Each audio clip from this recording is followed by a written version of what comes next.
Hello everyone, welcome back to study avenue classes. नमस्कार, जय हिंद। कैसे हैं आप सभी लोग? आई होप आप सभी अच्छे होंगे दोस्तों। तो दोस्तों, आज के इस वीडियो सेशन में हम हिंदी के प्रमुख रचनाओं के बारे में क्वेश्चन लेके आए हुए हैं, जो आपके उत्तर प्रदेश पुलिस परीक्षा के लिए बहुत ही महत्वपूर्ण है तथा अन्य परीक्षाओं में भी जिसमें हिंदी पूछी जाती है उसमें भी रचनाओं से संबंधित प्रश्न पूछ लिए जाते हैं। तो 2 से 3 प्रश्न आपके उत्तर प्रदेश पुलिस परीक्षा में रचनाओं और उनके लेखक से संबंधित आने वाले हैं, इसलिए यह टॉपिक आपके लिए बहुत ही महत्वपूर्ण हो जाता है। तो दोस्तों, ज़्यादा देर न करते हुए हम अपने टॉपिक से चलने से पहले आपसे एक रिक्वेस्ट करना चाहते हैं कि वीडियो को आपने लाइक न किया हो तो लाइक कर दें और शेयर कर दें। और हाँ, कमेंट में हमें ज़रूर बता दिया करें कि आपको यह वीडियो सेशन कैसा लगा। और अभी तक आपने चैनल को सब्सक्राइब नहीं किया है तो चैनल को सब्सक्राइब ज़रूर कर लें। चलते हैं आज के अपने सेशन की तरफ। दोस्तों, आज के सेशन का हमारा जो प्रमुख रचनाएं हैं वह आदिकाल की प्रमुख रचनाएं हैं और इसमें पहला है पृथ्वीराज रासो। तो सभी रचनाओं में आदिकाल के जो रासो शब्द लगा होता था वह वीर रस की प्रधानता उसमें होती थी। वीर रस की प्रधानता होती थी और रासो काव्य की जो विषय वस्तु का जो मूल संबंध था वह राजाओं के चरित्र चित्रण से था। राजाओं के चरित्र से था। चरित्र चित्रण और प्रशंसा भी किया जाता था उसमें, रासो काव्यों में प्रशंसा। ठीक है। और पृथ्वीराज रासो की जो चंद्रबरदाई रचना है यह हिंदी की प्रथम महाकाव्य है। हिंदी का प्रथम महाकाव्य इसे कहा जाता है। दोस्तों, इन रचनाओं और रचनाकारों के नामों को मैं जैसे बोल रहा हूँ वैसे आप भी मेरे साथ रिवाइज करते चलेंगे तो आपको काफ़ी जल्दी याद हो जाएगा। खुमान रासो जो रचना है वह दलपति विजय के द्वारा रचित रचना है। खुमान रासो, दलपति विजय। तीसरा है बिसल देव रासो। बिसल देव रासो जो है वह नरपति नाल की रचना है। परमाल रासो और आल्हा खंड। परमाल रासो और आल्हा खंड जो है वह जगनिक की रचना है। नेक्स्ट है कि हम्मीर रासो। हम्मीर रासो जो है वह सारंगधर की रचना है। सारंगधर द्वारा रचित पुस्तक हम्मीर रासो है। नेक्स्ट है कि पहेलियाँ, मुकरियाँ और दो सूखने गज़ल। यह किसके द्वारा रचित है? तो अमीर खुसरो द्वारा रचित है। गज़ल से आपको याद हो जाएगा अमीर खुसरो। ठीक। नेक्स्ट है कि पद्मावत, अखरावट, आखिरी कलाम, चित्ररेखा। यह किसके द्वारा रचित पुस्तक है? तो मलिक मोहम्मद जायसी द्वारा रचना की गई है इसकी। नेक्स्ट है कि जय मयंक, जस चंद्रिका। यह किसके द्वारा लिखित है? तो मधुकर जी द्वारा रचित पुस्तक है। नेक्स्ट है कि कीर्तिलता, कीर्ति पताका, पदावली। यह किसके द्वारा रचित है? तो विद्यापति द्वारा रचित है। इसके रचनाकार विद्यापति हैं। नेक्स्ट है कि कुमार संभवम, अभिज्ञान शाकुंतलम, मेघदूत, रघुवंशम, मालविकाग्निमित्रम। यह किसके द्वारा रचित है? तो महाकवि कालिदास जी द्वारा रचित है ये। अब फिर से एक बार हमारे साथ आप रिवाइज कर लीजिए, इसको देख लीजिए कि पृथ्वीराज रासो जो रचना है वह किसके द्वारा रचित है? चंद्रबरदाई के द्वारा। खुमान रासो जो रचना है वह किसके द्वारा रचित है? तो दलपति विजय के द्वारा। मेरे साथ आप बोलते चलिए, रिवाइज करते चलिए। बिसलदेव रासो तो नरपति नालदी द्वारा रचित है। परमाल रासो, आल्हा खंड, यह किसके द्वारा? तो जगनिक के द्वारा। हम्मीर रासो और सारंगधर, हम्मीर रासो सारंगधर द्वारा रचित है। नेक्स्ट है कि पहेलियाँ मुकरियाँ और दो सूखने और गज़ल। यह किसके द्वारा रचित है? तो अमीर खुसरो के द्वारा।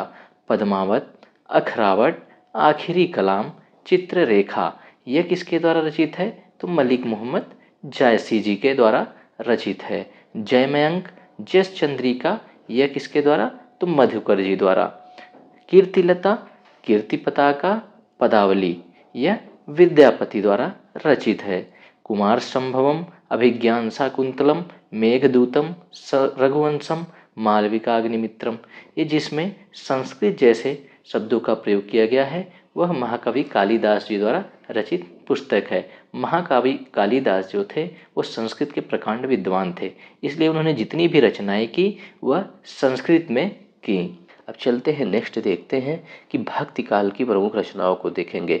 अगर बात करें तो भक्ति काल दो शाखाओं में बटा हुआ था, सगुण भक्ति शाखा और निर्गुण भक्ति शाखा। सगुण भक्ति शाखा में कौन कौन थे? जो राम भक्ति काव्य धारा से संबंधित थे और कृष्ण भक्ति काव्य धारा से संबंधित थे। और अगर निर्गुण भक्ति शाखा की बात करें तो इसमें भी दो शाखाओं में बटे हुए थे, ज्ञानाश्रयी शाखा और प्रेमाश्रयी शाखा में। तो हम राम भक्ति शाखा और कृष्ण भक्ति शाखा के कवियों को देख लेते हैं, जो हमारे लिए बहुत ही इम्पॉर्टेंट हैं। दोस्तों, अभी तक आपने वीडियो को शेयर और लाइक न किया हो तो ज़रूर कर दें, और हाँ, चैनल को लाइक सब्सक्राइब कर लें। ठीक है, तुलसीदास की प्रमुख रचनाओं के बारे में हम देखते हैं, इनकी कौन कौन सी प्रमुख रचनाएं हैं। दोहावली हो गई, गीतावली हो गई, कवितावली हो गई। जैसे वली वली जो लगी है वो अधिकतर तुलसीदास की ही रचना है। ये देखिए, कृष्ण गीतावली हो गई, और यहाँ विनय पत्रिका, रामचरितमानस इनकी प्रमुख रचना। रामचरितमानस, जानकी मंगल, पार्वती मंगल, रामलला नाचू। ज़्यादातर ये राम जी का ही वर्णन, सीता जी और राम जी का ही वर्णन अपने जो भी काव्य संग्रह थे उसमें किए। और रामचरितमानस की अगर बात करें तो इसमें कुल 7 कांड हैं। और इसकी भाषा की बात करें तो रामचरितमानस की भाषा जो थी वह अवधी थी। ये भी प्रश्न पूछ सकता है। और प्रश्न ऐसे भी बन सकता है कि उसमें कितने कांड थे। तो ये देखिए, कांड भी आप देख लीजिए कि बाल कांड में बटा था, अयोध्या कांड, अरण्य कांड, किष्किंधा कांड, सुंदर कांड, लंका कांड और उत्तर कांड। ये सभी सीरियल वाइज है। और बाल कांड जो था सबसे बड़ा कांड था, और किष्किंधा कांड जो था रामचरितमानस का वह सबसे छोटा कांड था। चलते हैं अगले पे।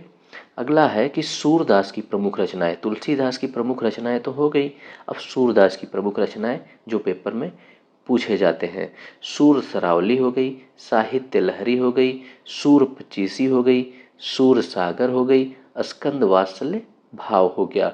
ये सूरदास की प्रमुख रचनाएं हो गए। एक बार फिर से हमारे साथ आप दोहरा लीजिए कि सूर सरावली, साहित्य लहरी, सूर पचीसी, सूर सागर, स्कंद वात्सल्य भाव, यह सब सूरदास की रचनाएं हो गई। और देखते हैं कि रसखान की प्रमुख रचनाएं। वैसे बहुत ज़्यादा तो रसखान की रचनाएं नहीं पूछी जाती, लेकिन एक बार देख लेना जरूरी है कि कहीं से कोई प्रश्न छूट न जाए हमारा। तो किस रसखान की जो प्रमुख रचना है वह कृष्ण भक्ति है। ये कृष्ण भक्ति शाखा से संबंधित थे। सुजान रसखान हो गया, प्रेम वाटिका हो गई, प्रेम फुलवारी हो गई। ये रसखान की प्रमुख रचना है। चलते हैं नेक्स्ट पे।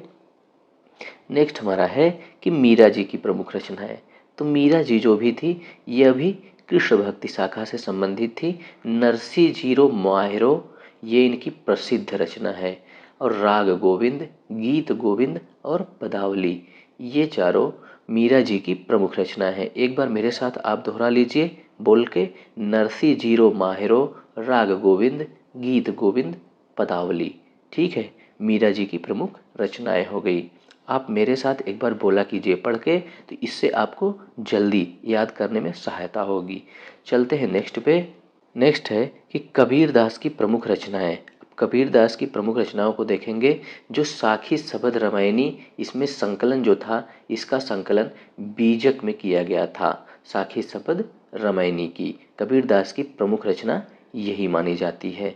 चलते हैं अगले पे। इसमें देखिए प्रमुख रचना और उनके रचनाकार के नाम को दिया गया है।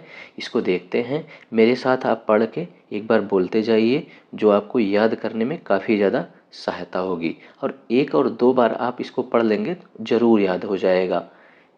ठीक है। और चंदायन, अगर चंदायन रचना की बात करें तो यह मुल्ला दाऊद की प्रमुख रचना है। और मृगावती, ये बहुत ही इम्पॉर्टेंट रचना है। मृगावती ये कुतुबन की रचना है। सुदामा चरित्र, ध्रुव चरित्र, यह नरोत्तम दास की रचना है। मधुमालती, मधुमालती किसकी रचना है अगर बात करें तो मंझन की।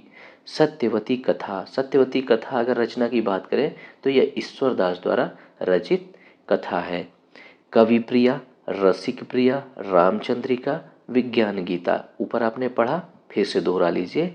कवि प्रिया, रसिक प्रिया, रामचंद्रिका, विज्ञान गीता, यह किसकी रचना है? केशवदास की। चलिए एक बार फिर से रिवाइज करते हैं कि चंदायन मुल्ला दाऊद की रचना है, मृगावती कुतुबन की रचना है। सुदामा चरित्र, धूर चरित्र यह नरोत्तम दास की रचना है। मधुमालती जो है यह मंझन की रचना है। सत्यवती कथा ईश्वर दास की रचना है। कवि प्रिया, रसिक प्रिया, रामचंद्रिका, विज्ञान गीता यह किसकी है? तो केशव दास की है। चलिए एक बार फिर से ऊपर हम चलते हैं। सबसे ऊपर की रचनाएं जो हमारी इंपॉर्टेंट है आदिकाल की, उसे देखते हैं। पृथ्वीराज रासो किसकी रचना है? तो याद आ जाएगा चंद्रवरदाई की। और हिंदी का प्रथम महाकाव्य है। खुमान रासो दलपति विजय की। मेरे साथ आप रिवाइज करेंगे। बिसल देव रासो नरपति नाल की। परमाल रासो आल्हाखंड जगनिक की। हम्मीर रासो सारंगधर की। ठीक। पहेलियाँ मुकरियाँ दो सुखने और गजल ये किसकी है? तो अमीर खुसरे की। और पद्मावत अखरावट आखिरी कलाम और चित्ररेखा यह मलिक मोहम्मद जायसी की रचना है। जय मयंक जस चंद्रिका यह मधुकर की रचना है। ये सभी आदिकाल की रचना है। मेरे साथ आप रिवाइज करते जाएंगे। कीर्तिलता कीर्ति पताका पदावली यह विद्यापति की रचना है।